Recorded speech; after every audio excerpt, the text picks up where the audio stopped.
Today we have a Clipper 167D. This is how we received it. This came from a gentleman that has it on a running gear, a John Deere running gear, but it had to be removed from the running gear to transport home because it would have been too tall. We're going to go over the cleaner. It has been modified with these combine elevators. These can stay on the unit, or everything can be stripped off and just have the 167D back as a 167D, but we thought someone may be interested in being able to roll it in and out of the barn. So we've got a 3-screen cleaner with top and bottom air. These are a very nice cleaner, and they do approximately 100 to 150 bushel per hour depending on what you're cleaning. This is the John Deere running gear that comes with the cleaner. The tires are serviceable and will get you down the road if needed. This unit currently has wheat screens in it. They will be coming with it.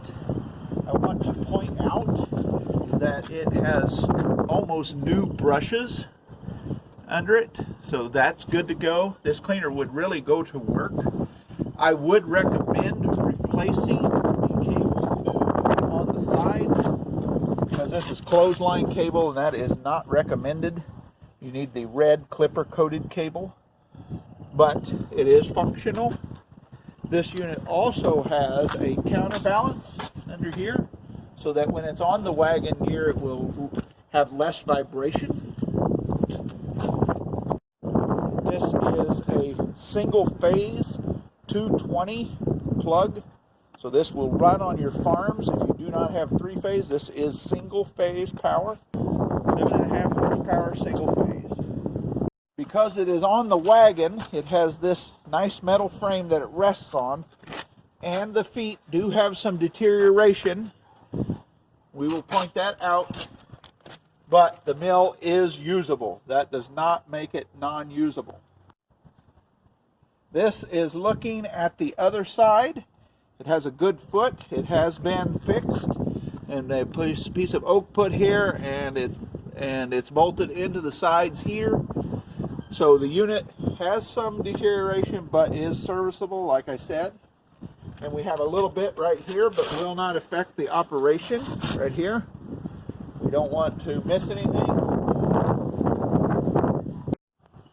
The gentleman that we purchased this from was cleaning buckwheat seed and clovers and triticale and oats and maybe even some soybeans. He didn't tell me that for sure, but it comes with a large assortment of screens. They will come with it. So I know that you can do most cover crops with this unit. These are the combine elevators that will come with it. This was, I believe, feeding the unit up at the feed hopper, which is up that way. You can see it there on the right side. And these are towing with the unit. Like I said, you do not have to use any of this. You can clean everything off of it and just use it as the cleaner itself on the metal frame. These belts on the unit are in very good condition on all of the unit. It was well cared for. The variable speed belt is in very good shape. This is the other side. The belts are in good shape. There's no belts that are needing replaced. And then the gears are in good shape. They are not wore out. And the gears on the brush drive under here are in good shape. This will make someone a very good serviceable machine that they can get in a hurry because our lead times on rebuilds are way out there. We'll now do a general walk around of the unit.